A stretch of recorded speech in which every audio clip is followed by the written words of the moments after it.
Welcome to the dumbest podcast on your desk. I am Manny McDoucherson. This week we got something very special for you. We have special guest, the biggest guest that Tapping the Keg has had so far, Kurt Deimer, who is an actor, oil man, businessman, musician extraordinaire. We hope you really love this conversation as much as we love talking to him. He's going to be back on the podcast in June. Don't quite know when we're going to release it yet. We're thinking about kind of releasing it when his next tour comes up after June. If you want to check him out, check out his acting credits. You can go to his website, Kurt Deimer, KurtDeimer.com. It has links to his Facebook, his X account. I'm still trying to get used to saying X. I think there's an Instagram. I kind of forgot to check when when I was looking at his website. But check out Kurt Deimer. You can also check him out on Spotify, Amazon Music, Apple, wherever you stream your podcast, wherever you stream your music. And we hope you like the conversation as much as we did. All right. Thank you very much. Peace.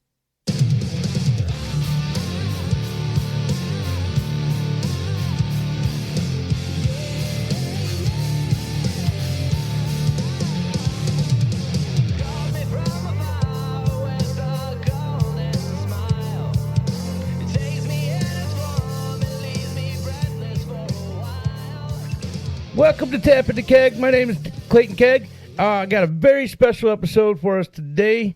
I actually have two special guests. One of them is from my other show, The Dumbest Podcast on Your Desk. My co-host, Manny McDoucherson. Hey, people. Happy to be. Hi, everybody. Happy to be here. There we go. Get it started. All right.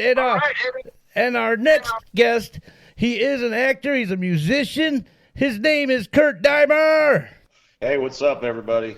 Glad to be here, man, on Tapping the Keg. Yeah, no, it's good to have you. I'm not even gonna lie. I'm actually nervous about this interview. This is actually the more serious interview I've ever done since doing this, and we're still rather new to this. Well, don't be nervous, man. I'm a very laid-back, chill dude, and I'm just out here working hard and rocking out and creating shit for everybody to enjoy in this crazy-ass world. Hey, man, nothing wrong with that. Hell yeah. We've had the chance to see you live at the Art phenomenal. Theater in Hobart, which was a very great time. And besides it being a great time, we were about a few chocolates in before Mushroom hit. So we were definitely feeling really good doing your show, and it was awesome to see. Oh, yeah, it was a great show. Oh, you saw us at home? Oh yeah. I mean, I talked to you personally about doing the show there at the Hobart show, and my co-host was actually at the show as well. That's awesome. Yeah. I appreciate you guys making it happen, and I'm sorry I kept mispronouncing the name of Hobart. Hey, you're not alone there. Everybody does. I mean, it just makes no sense. It's kind of like my last name. They think it's Deimer, but it's Deimer. Yeah. Looks like Hobart, but it's Hobart. Yeah, it happens. Yeah. It happens so much. It's not funny. Oh, yeah.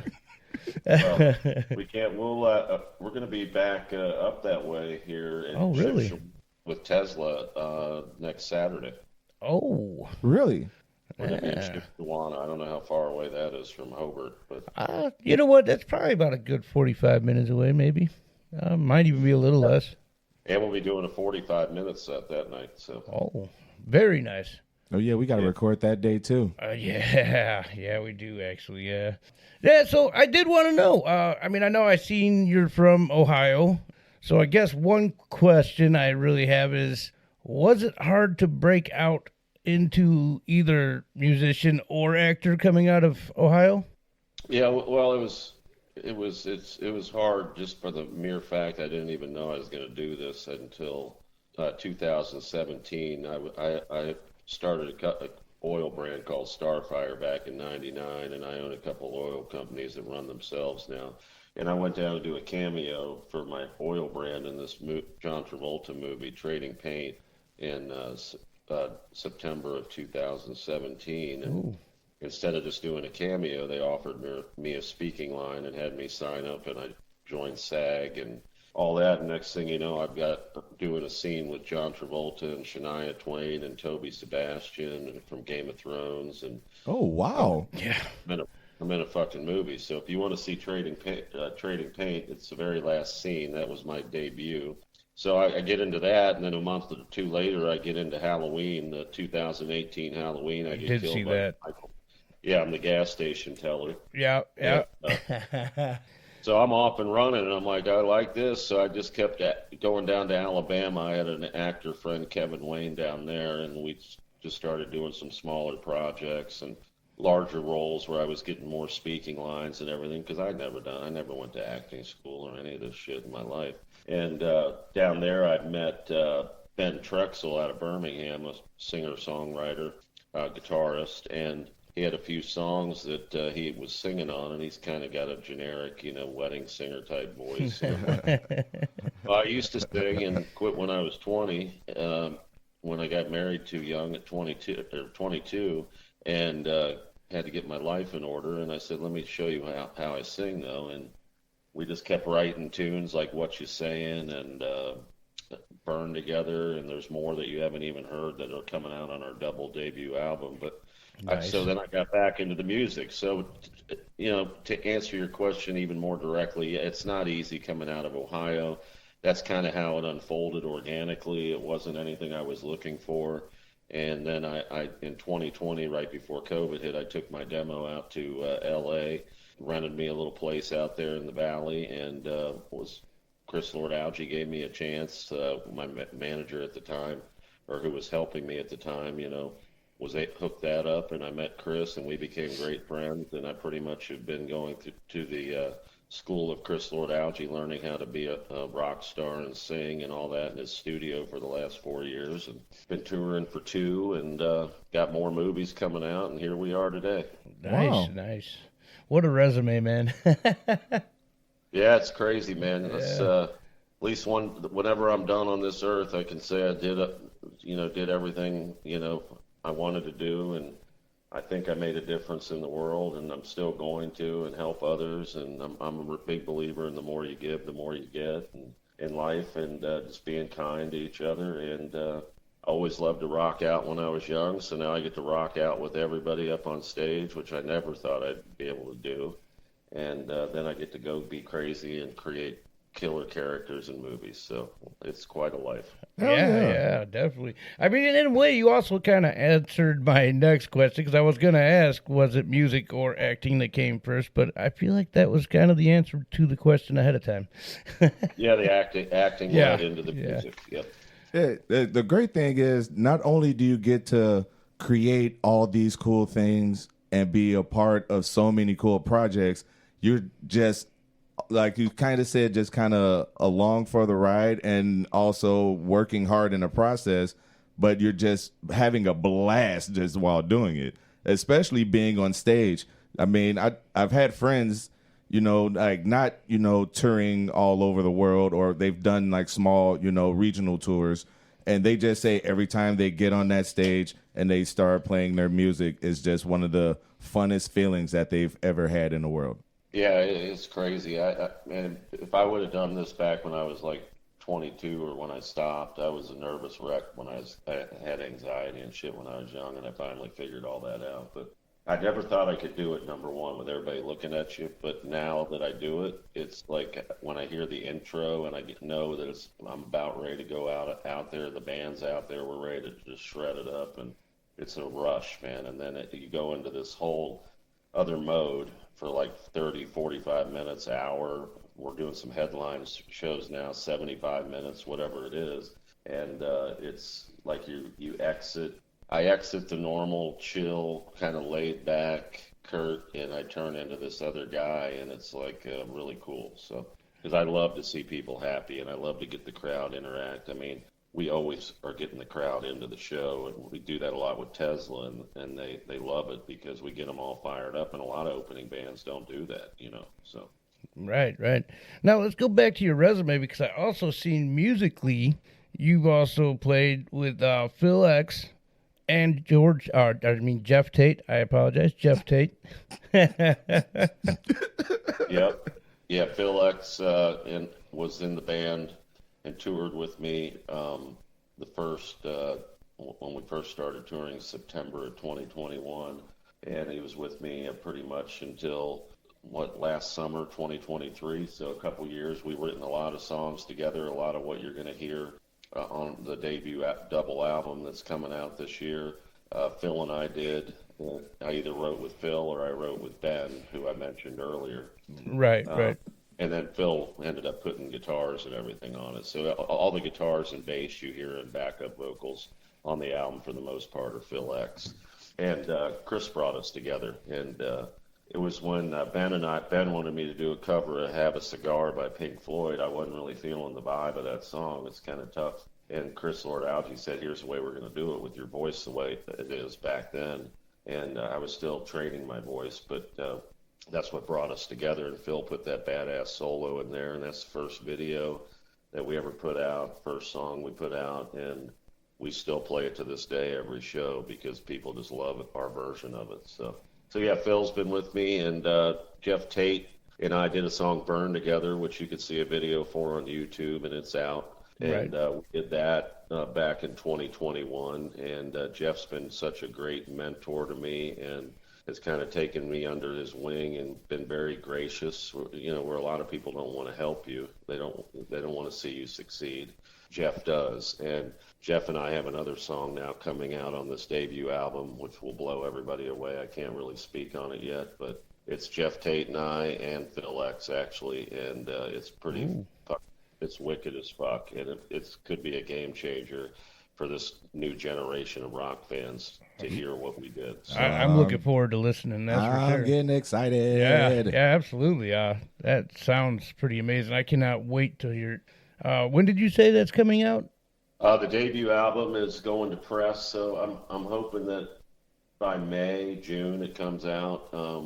Jeff and I and Phil have already shot the video for it, and what we're going to be doing to help others in the video, and it's an epic song that will blow people's minds, and we've just brought it into the new the 2020s, so Nice. Yeah, I can't wait to hear this. This is going to be a good year for me. I'm getting new kitty, and then this debut album coming out. I'm going to have a good year this year. Oh yeah. The debut album I think is going to blow you away. I mean, we're I don't know what all you saw us play in Hobart, but we're playing some new songs that are off the album now when we play live, and I'm very proud of the album. This is the work Chris and I and Bill, and we've been working on this thing since I pretty much got started in 2020. So we're titling it "And So It Begins," and then we'll have another album coming right on its heels. So nice. So going back to film, I know you have a movie coming out as well, right? Yeah, I've got a couple movies that will be coming out. One I shot a couple years ago, Hellbilly Hollow, which I star in. I play a character called Bull, and I'm a crazy-ass motherfucker, and you just got to see it to believe it. Yeah. This is actually one that you did announce at the Hobart show, too, so I do remember that. Yeah, you might have seen the trailer if we were able to play it. I don't know. I don't know. Did they play the trailer? I don't remember. I don't know. I do know he announced it, though. Yeah, did you see us with Mushroom Head? Yes. Yeah, well, there was no room to even put our screens up there because of all their stuff. That makes sense, yeah. It was kind of a small stage, for sure. Yeah, we were lucky. We could even move. But but yeah, no, we play the trailer with it. In fact, if you come to Shipshawana, we have a montage of that with that trailer, Halloween. It's got a song I wrote for this other movie, which I modeled my character in Hellbilly Hollow after one of my favorite actors, Bill Moseley from The Devil's Rejects and the nice franchise. And I love Bill. And then, wouldn't you know it, last year in March, I've got another film coming out that should hit theaters all over the world called Scared to Death, and I play a character called the Grog, and I star alongside Bill Moseley and Lynn Shay from the Insidious franchise. So hell yeah, man, yeah, I gotta see that. For sure. Now Bill and I are buddies, and we text and talk, and we're just great friends now. Lynn and I are good friends now, and it was just another two people who gave me a chance to show what I can do.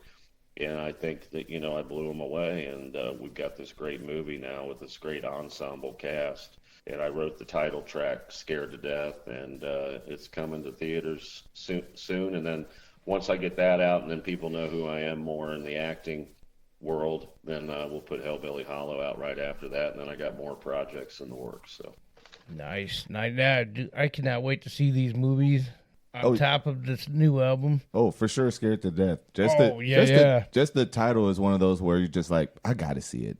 Like, I just got to.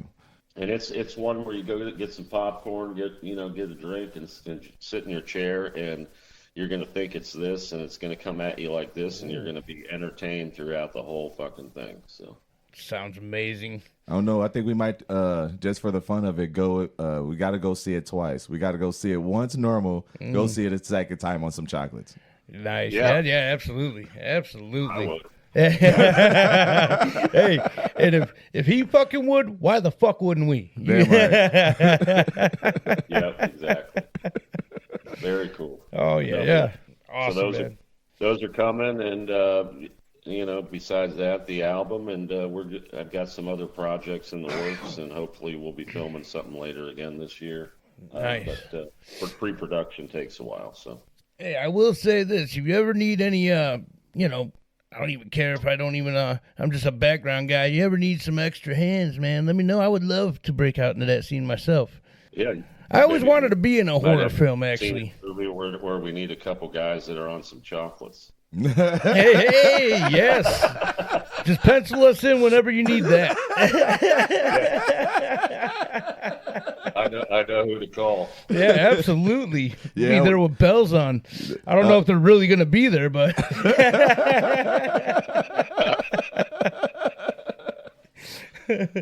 Oh man.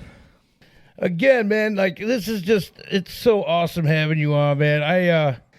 For me personally, and I know McDoucherson as well, this is our biggest interview so far. So, yeah, we've had friends on. We haven't had our musician friends on yet. We've been working on that, and for some strange reason, every time we try to get them, we keep trying to get them in studio because all of our musician friends, even when they do tour, they live locally, and every time.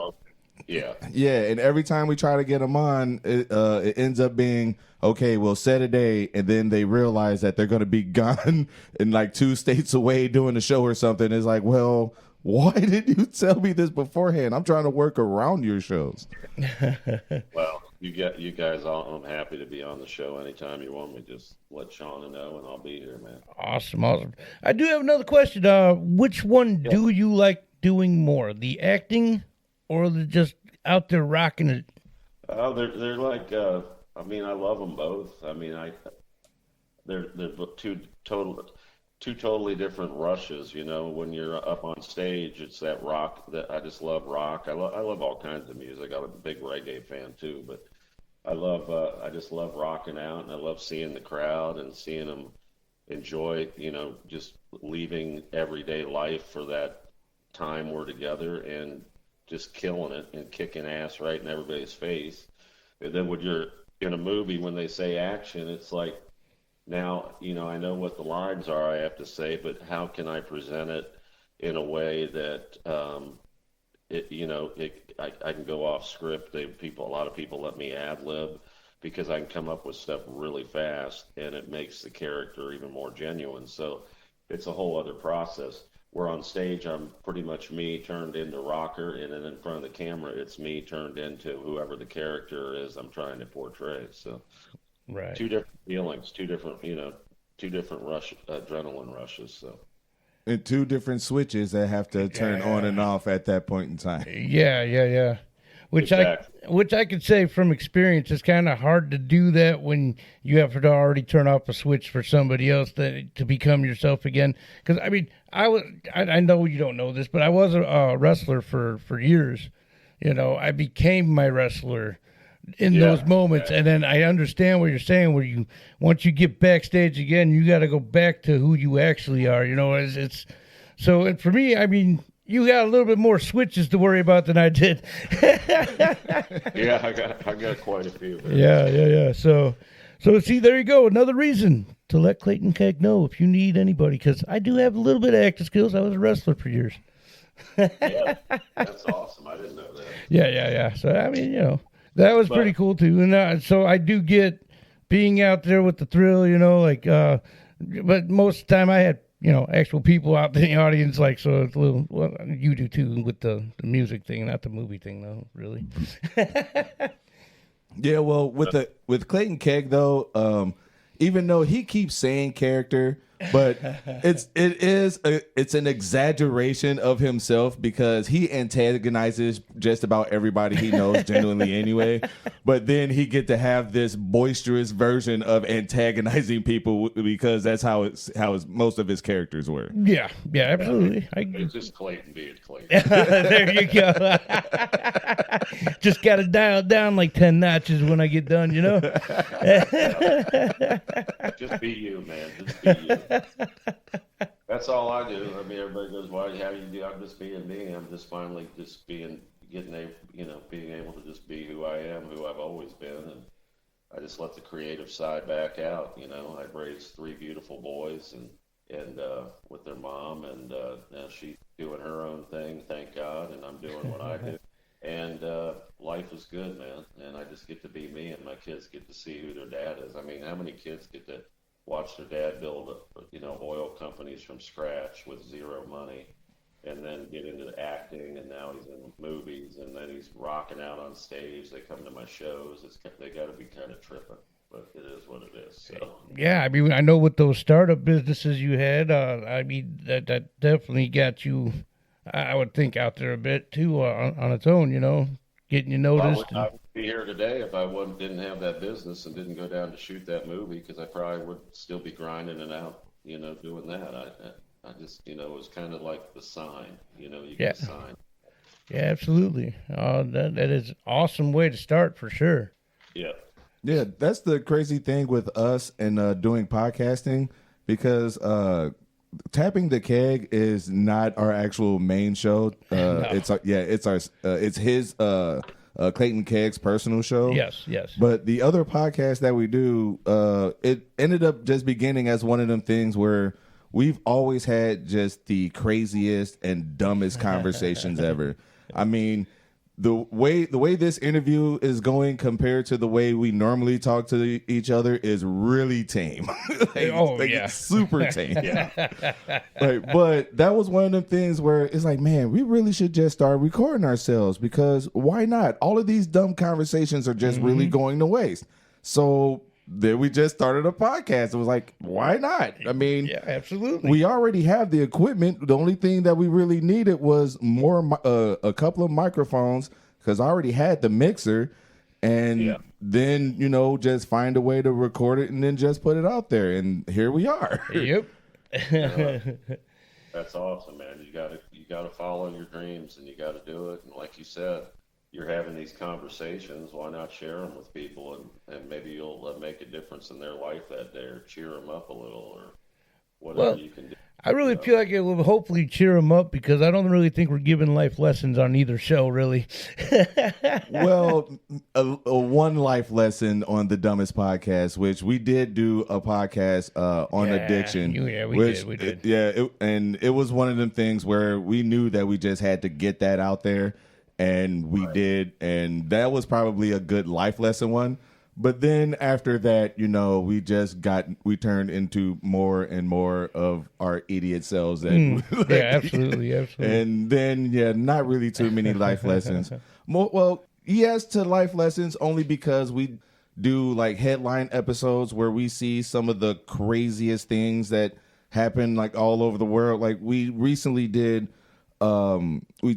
talked about how there was a woman who gave birth to a decapitated baby. Oh, yeah. Yeah. Like we find some of the just craziest things. It's just wild what goes on this planet. It's crazy, dude. The world is fucking nuts. Oh, man, it's terrible out there. It is. I just try to go out there and be somebody that people can count on, that is not afraid of life. I'm just going to go attack it, and I'm going to stand for what's right and what's good in the world, and just, remain neutral, and just, care about people. It's pretty simple, common sense shit. So yeah. So how long is the tour you're currently on still going for? Well, we start back up on March 1st with Tesla down. Yeah. See, I thought maybe you were kind of finishing up a tour at this point, so I apologize for that. No, yeah, this month we had a month off, and then Nice, probably much needed. Yeah, March 1st, and then we'll go till around the 26th of March. We'll do a few headline shows sprinkled in with a bunch of Tesla shows, and then we'll go back out with Tesla in May into June and do a few more headline shows. And we're working on other tours right now to be out all fall and all winter. So on the grind. Yeah, definitely.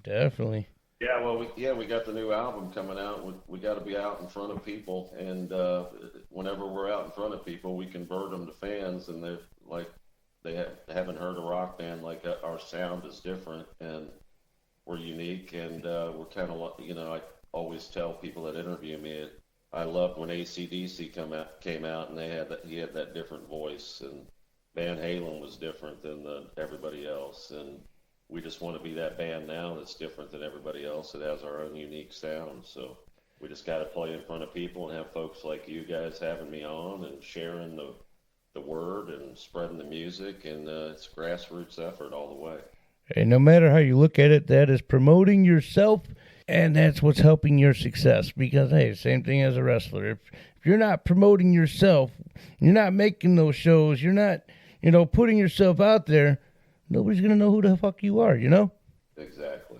So, yeah, I mean, absolutely, I get the grind, buddy, and I am all about it. I mean, it's even podcasting is still the same way. Oh, yeah. I mean, we still have to keep promoting it everywhere we can. Yeah, and just like anything else, I mean, we're not just cutting it off. As soon as the mic's done, we're done until we record again. No, I mean, I'm doing research. He's doing editing. We're fucking constantly working on this, and that's what it's all about, really. I mean, it's no matter how you look at it. You got to put in the work. Yeah, I mean, no matter what it is, you just got to put in that work. That's why a lot of people fail, because that's not happening. You can have all the talent in the world, yep. And it's all for naught if you don't work hard. I mean, sometimes you don't even really have to work hard. It's just keeping yourself out there, you know what I mean? And don't get me wrong, I'm not saying, hey, people, don't work hard. No, that's not what I'm saying. I'm just saying there's times that the effort is put in a little less, but still getting the same results. I mean, it does happen. Oh, yeah, that can happen, but everything I've accomplished is everybody's told me, I can't do this, I can't do that, you can't do that, you're crazy. You're right. Crazy. And I'm like, okay, well, I'm going to do it, and I'm going to work my ass off, and I'm going to shove it right up your ass, is what I told people, and that's how I built everything. So, I go, okay, see, I just did what you told me I couldn't do. People go, yeah. You try to get back into rock music with all the bands everywhere. I go, well, I've got a unique style, and I'm going to do it the way I'm going to do it, and I'm going to work my ass off, and I'm going to do it. So that's the mission, and that's the way I've always been, so. Oh, yeah. I mean, if you want it bad enough, you're going to make it happen. And that's where we're at ourselves on this journey, on our beginning part of our journey. So, hell yes. So, yeah, that's excellent advice to anybody.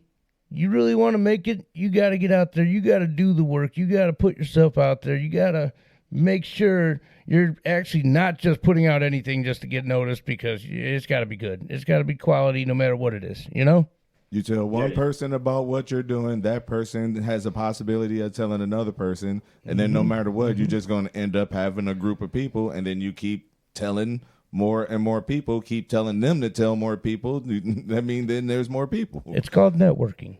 That's it. That's it. And if you want it, all your listeners, you got to go get it. And, like 311 said in one of their songs, fuck the naysayers, because they don't mean a thing. This is what style we bring. Yes. Hell yeah. Truer words have not been spoken. Yeah. So, you just got to go get it. And don't listen to all the noise around you, because nobody wants to see you succeed. People try to keep you down, and you just got to keep going. So, absolutely. And the people that don't keep going, those are the ones that really suffer, because they don't accomplish shit. No, they don't. Yeah. They even sit around and talk shit about people like us. Yeah, because it's our fault. Yeah, exactly. But honestly, with us at podcasting, though, it was just a really simple, it started off as an easy idea, because what really screwed us over at the beginning was not only did I have just wires all over the floor, but I had like stage mic stands everywhere because instead of just holding it up to our mouth and then just constantly like bumping it in and stuff, like let's just do mic stands. And then about $500 later, then it's almost like a professional studio. Yeah, exactly. We're getting there. We're getting there. You're getting there. Yeah, absolutely. I mean, we all got to start somewhere. I mean, we started off with a giant mixer with 18 channels, an audio interface, and 2 Shure SM58s. That's it. Yay. That's all you got to do, man. When my son and I did ours, we had the 2 mics, we had the computer, and he edited shit, and we just recorded. We hit the flip the switch, do a couple shots of Jägermeister, and let it rip. Yes, I like your style. Because that is honestly our style. Exactly. except for us, not Jaeger. Me, Remy Martin. I will say on our actually both of our shows, we usually do use more sound effects. I kind of wanted to go a little different with this because, again, I was nervous. I didn't want to so we're actually being way more mellow than we usually are on either show, to be honest. Well, you guys don't have to be nervous with me. You can do whatever the fuck you want. I don't give a fuck. Right. I think the whole thing is just because, like, again, biggest fucking interview we've had so far, and I was just like, man, I'm excited, but I am nervous. But, man, this has been great talking with you, man. I love it. It's been great talking to you guys, man. I hope we can do it again and again and again, and I hope you can come out to a show. And oh yeah, we plan on it. We plan on making a show. So we don't know about the March one. No. Well, unfortunately, we have to record that same exact night, so that's probably not happening on that one. But I do intend on finding a show with you in it and checking it out. Yeah, we'll be back up in that area for sure. So, I mean, we're only just getting going. So, really, 2 years is not that long to be touring and to get to where we have so far. I can really feel the momentum, and I just really appreciate guys like you having me on your show and letting me promote, what I'm doing. Like you said earlier in our conversation, it's you got to promote yourself. Oh yeah, absolutely. If we get 2 or 3, 4, 10 of your listeners to go follow me on Spotify or Instagram or Facebook or anywhere, just look up Kurt Deimer, Deimer, and that's all I can ask for, Check out our videos on YouTube, and without folks like you, people wouldn't even know. So, absolutely. And for those of you that just heard that, if you don't do any of that, me and Manny McDouche will track you guys down. We will fucking put a boot up your fucking ass. And we will make you press that button to fucking check them out, all right? Yeah, it's pretty simple. Go to YouTube, click subscribe. Go to Instagram, click follow. Go to kurtdeimer.com. I mean, it's pretty easy shit, but getting people to do it is another thing. Oh, absolutely. Okay, we'll put it this way: we're on Spotify, we're on Amazon Music, and we're on Pandora and iHeartRadio. So if you have subscribed to us on any of these platforms, go to Kurt Deimer. It's Deimer. Yep. It is Deimer? Yeah, you're right. I don't know why I thought I said it wrong. Yeah, KURTDEIMER. Click follow. Spotify, Apple, everywhere you stream music. It doesn't matter. It's there. Yeah. Yes. And also, if you are streaming this podcast, also like and subscribe it there. Absolutely, man. So I know you're a busy man, but I do want to have you back on at some point, so I will be keeping in touch. I would love to have you back on. Thank you for taking your time out to talk with us, two low lives. Oh, awesome. No, dude, anytime of day. Everything I do, I'm 24/7 guy. Let's just go. When we got to do it, we got to do it. So it's my pleasure to be here, man, with you guys, and it's an honor to be your biggest guest so far. So thank you for doing that. Hey, man, thank you for doing this. It's been great, man. Always, man. You got a friend in me. Oh, yeah. We will be talking to you again at some point down the line. And everybody, please check out Kurt Deimer. Please check him out. The man is amazing. And we are actually streaming on Spotify, Amazon Music, Samsung Podcast, Podcast Index, Listen Notes, Pandora, Stitcher, iHeartRadio, Deezer, Audible, and Sirius XM Radio. We out. Peace. Manny McDouche and out of here. Thanks for listening to the podcast. Shout out to Kurt Deimer. Check him out at Kurt Deimer, KurtDeimer.com. Shout out to Escape the Paradigm. Also, shout out to My Men Mushrooms. You can check them out at mymenmushrooms.com. Use promo code DPOYD24 for checkout. They're not our sponsor yet, but, you know, we're going to keep hyping them up for as long as we're allowed to. All right, thanks for listening. Peace.